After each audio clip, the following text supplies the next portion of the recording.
Bien, en esta ocasión vamos a tener el siguiente problema que también es de oscilaciones. Dice un bloque de masa m se fija a una cuña de masa m mayúscula por medio de un resorte de rigidez K. La superficie inclinada de la cuña hace un ángulo alfa con la horizontal. La cuña es libre de moverse en la dirección horizontal como se muestra en la figura 7. Desprecie la fricción en todo el problema y suponga que el resorte tiene longitud relajada d. Inciso A. Suponga que el bloque y la cuña se encuentran en reposo. Encuentre la extensión del resorte S sub 0 en este caso. En todos los problemas de física siempre es necesario hacer el diagrama, el cual muestre todos los objetos que están involucrados. Y no solo eso, sino también en cada uno de ellos hacer el diagrama de cuerpo libre. Para este único inciso solo nos vamos a fijar en la figura 1, la cual va a aportar suficiente información para responder el inciso. Como todo el sistema está en equilibrio, debemos de ocupar la primera ley de Newton, la cual dice que la suma de fuerzas en un cuerpo, si éste está en equilibrio, será igual a cero. Para esto vamos a tomar un sistema de referencia primado, en el que uno de sus ejes va a ser paralelo al plano inclinado. De la suma de fuerzas, tenemos que la fuerza que está haciendo el resorte sobre el bloque, menos el peso por la componente que está actuando paralela al eje X primado es igual a cero. Y por ley de Hooke sabemos que la fuerza que hace el resorte sobre el bloque va a ser igual a la constante elástica K por el desplazamiento, que en este caso es delta S sub 0. Por lo tanto, tenemos que K por delta S sub 0 es igual al peso por el seno del ángulo de inclinación. Y despejando ya tenemos el desplazamiento que debe de tener el resorte para que esto esté en equilibrio. Entonces hemos acabado este primer inciso. Inciso B. Encuentre las ecuaciones de movimiento para el desplazamiento S de t y la posición de la esquina inferior izquierda de la cuña X de t en el caso general. Nuevamente aquí hay que hacer un diagrama de cuerpo libre de cada objeto. Primero para el de la masa m pequeña y después para la cuña de masa m grande. Como estamos analizando cómo es que se mueven, aquí vamos a tener que ocupar la segunda ley de Newton y ya no la primera, puesto que estamos estudiando el caso general.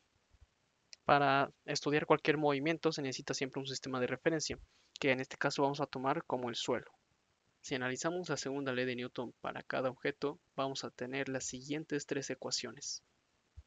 Y no es sorpresa que lleguemos a la conclusión de que la masa m por la aceleración 1x va a ser igual a menos la masa m grande por la aceleración del bloque 2 o del bloque m grande, ya que no están actuando fuerzas externas en el eje X. Debemos de tomar en cuenta también el movimiento relativo que existe entre la cuña y el bloque.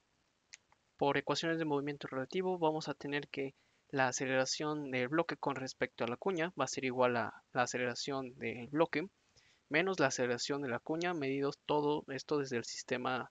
Si ustedes no saben de dónde vino esta ecuación, también podemos hacer los siguientes pasos para poder encontrarla. Primero tomemos nuestro sistema S' y dibujemos un vector que vaya del origen de este sistema a la cuña. En este caso puede ser el vector L2. Después tenemos que dibujar otros vectores, los cuales lleguen hacia el bloque 1. Vamos a dibujar otro vector que vaya hacia la parte superior de la cuña, que va a ser el vector h, y después dibujemos uno que vaya de esta esquina de la cuña hacia el bloque, y lo llamaremos L, L1'. Entonces, tenemos que el vector de posición del bloque va a ser igual a el vector L2 más el vector h más el vector L1'.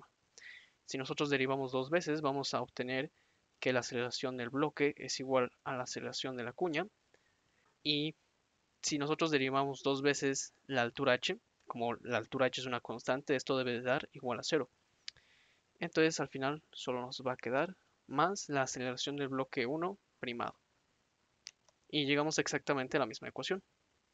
¿Por qué es importante esta relación?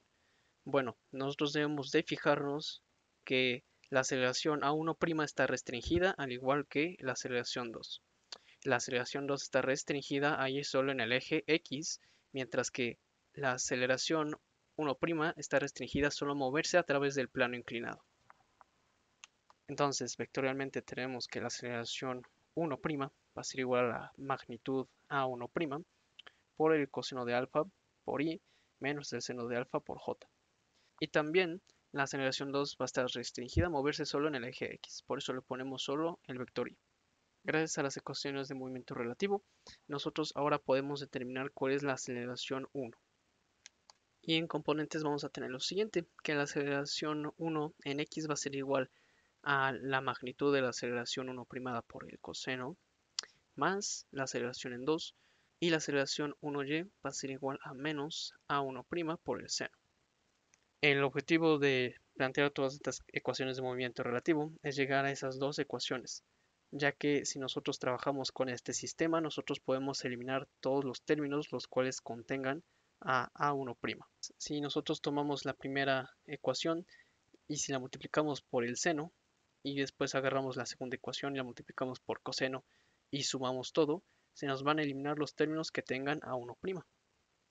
Haciendo este último paso, vamos a tener que la aceleración a1x por el seno más a1y por el coseno es igual a a2 por el seno. Entonces, a partir de la geometría de este sistema, nosotros ya tenemos otra nueva ecuación para poder describir las ecuaciones de movimiento del sistema. Después lo que vamos a hacer será tomar las primeras ecuaciones sacadas de la segunda ley de Newton para el bloque M. Vamos a manejarlas de tal forma que vamos a multiplicar la primera ecuación por seno y la segunda ecuación por coseno y después vamos a sumar ambas ecuaciones. De esta operación de ecuaciones vamos a tener que la masa multiplicada por a1x por el seno más a1y por el coseno va a ser igual a la fuerza normal menos mg por coseno de alfa. Pero recordemos que todo este factor va a ser igual a a2 por el seno de alfa. Entonces lo que tenemos realmente es que la masa m pequeña por la aceleración 2 por el seno va a ser igual a n menos mg coseno de alfa. Y aquí es donde podemos aplicar la tercera ecuación que nosotros sacamos de la segunda ley de Newton analizando el bloque m grande o la cuña. Recordando la tercera ecuación de la segunda ley de Newton, nosotros tenemos que la masa grande por la aceleración 2 es igual a menos la fuerza normal por el seno más k por delta s por el coseno de alfa. Si nosotros multiplicamos la primera ecuación por seno y sumamos las ecuaciones, vamos a tener lo siguiente. Lo que obtendremos va a ser la siguiente ecuación, en la cual ya no va a estar el factor que contiene a la fuerza normal n. Entonces tenemos que la aceleración 2 por un factor el cual va a ser m grande más m pequeña por el seno cuadrado de alfa va a ser igual a k por delta s por coseno de alfa menos el peso por el coseno de alfa seno de alfa. Despejando la aceleración 2 nosotros vamos a tener esta ecuación. Y hay que darnos cuenta aquí que en realidad esta aceleración va a ser una función del desplazamiento delta S, ya que todo lo demás va a ser constante.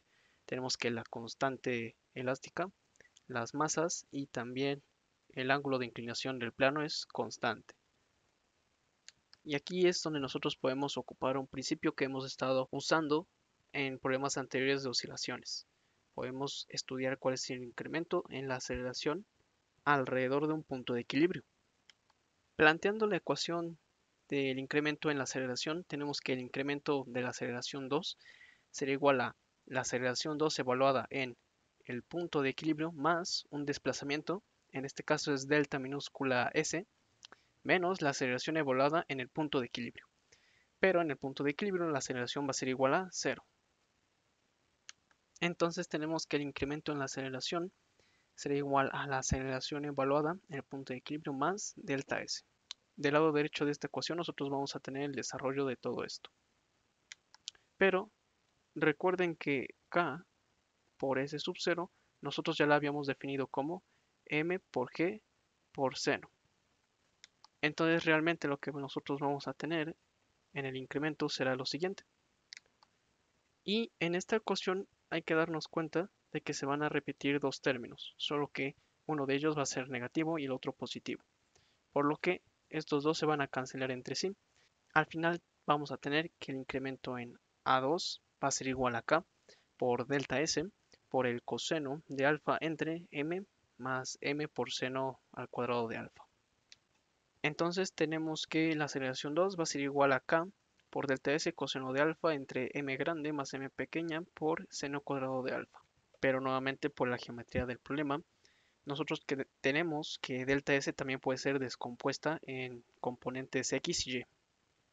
Y la componente X va a ser igual a delta S por coseno de alfa, y nosotros podemos llamar a esta componente como el desplazamiento en X1'. Esto es prima porque es relativo al bloque, es relativo a la cuña. Por movimiento relativo, que nosotros habíamos planteado las ecuaciones ya antes, tenemos que el desplazamiento en X1 va a ser igual al desplazamiento en X1 desde otro sistema de referencia, que es el sistema de referencia de la cuña, más el desplazamiento que tuvo la cuña. Pero nosotros podemos plantear otra ecuación. Esta ecuación vendrá de estudiar las fuerzas externas que actúan en X. Como esta suma de fuerzas externas es igual a cero, tenemos que la velocidad del centro de masas en X va a ser una constante. Pero como antes ya estaba en reposo y como la velocidad del centro de masas es una constante, la velocidad del centro de masas siempre debe de ser igual a cero. Lo que quiere decir que la posición del centro de masas es una constante, permanece invariable en el tiempo. Nosotros podemos trasladar este resultado a los desplazamientos y decir que los desplazamientos x1 por la masa más m por su desplazamiento, que es x2, va a tener que ser igual a 0. Y esto es porque el centro de masas no debe de moverse.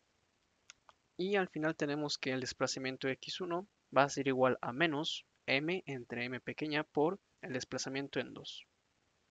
Juntando ambas ecuaciones, las de movimiento relativo y las del centro de masas, podemos llegar a la siguiente ecuación y llegamos a que el desplazamiento x1', que era delta S por coseno de alfa, es igual a menos la suma de las masas entre la masa pequeña por delta x2. Con este resultado nosotros podemos llegar a la ecuación de movimiento de la cuña. Y nosotros tenemos que la aceleración 2 va a tener que ser igual si nosotros sustituimos este delta x1' a menos la suma de las masas entre m por m grande más m pequeña por el seno cuadrado de alfa, todo por k por delta x2. Y en este caso ya tenemos la ecuación de movimiento para la cuña. Ahora vamos a ver la ecuación de movimiento para s de t. Y aquí hay que recordar dos ecuaciones importantes, las cuales las hemos sacado en el transcurso de este problema. La primera es con respecto al movimiento relativo, que dice que la aceleración 1x es igual a la aceleración 2 más la aceleración 1' por el coseno de alfa. Y la segunda ecuación vino de estudiar la segunda ley de Newton. Y al final obtenemos que la aceleración 1' por coseno de alfa es igual a menos la suma de las masas entre la masa pequeña por la aceleración 2. Y la aceleración 2 en igual a esto que tenemos aquí arribita. Por lo tanto, la aceleración 1' por el coseno de alfa va a ser igual a menos la suma, como habíamos dicho antes en esta ecuación, entre la masa pequeña por la aceleración 2. Pero la aceleración 2 será acá por delta S coseno de alfa, todo esto entre m grande más m pequeña por seno de alfa al cuadrado. Aquí se nos van a cancelar los cosenos y al final vamos a tener la ecuación de movimiento para S. En este caso está disfrazada de incremento. Este incremento S también se puede referir a S de t. Y también este incremento o desplazamiento de x2 también es equivalente a decir x de t. Y hemos terminado este inciso. Inciso C, ¿cuál es la frecuencia de oscilación del bloque? Y para eso nosotros también debemos de sacar una ecuación de movimiento para el bloque desde el sistema S, fuera de la cuña. Debemos de recordar que la aceleración 2 era igual a menos k por la suma de las masas entre m por el seno al cuadrado de alfa más m grande. X2 es igual a menos una constante por delta x1 y la aceleración 2 también es igual a menos la misma constante por la aceleración 1. Si nosotros sustituimos las variables delta x2 y a2 en la ecuación, vamos a obtener algo muy parecido. y tenemos que A1x es igual a menos K por la suma de las masas entre M por M grande más M por el seno de alfa. Todo esto por delta x1. Si nos fijamos muy bien en la ecuación, vamos a tener que la aceleración 1x es igual a menos una constante por un desplazamiento en x, que es exactamente como se describe un movimiento armónico simple. Y la constante es la frecuencia angular al cuadrado. Entonces, la frecuencia angular al cuadrado es igual a la constante que se encuentra multiplicada por el desplazamiento delta x1. Y despejando, vamos a tener que la frecuencia de oscilación del bloque va a ser igual a la raíz de K por la suma de las masas entre M por M seno cuadrado de alfa más M grande. Y hemos acabado este problema.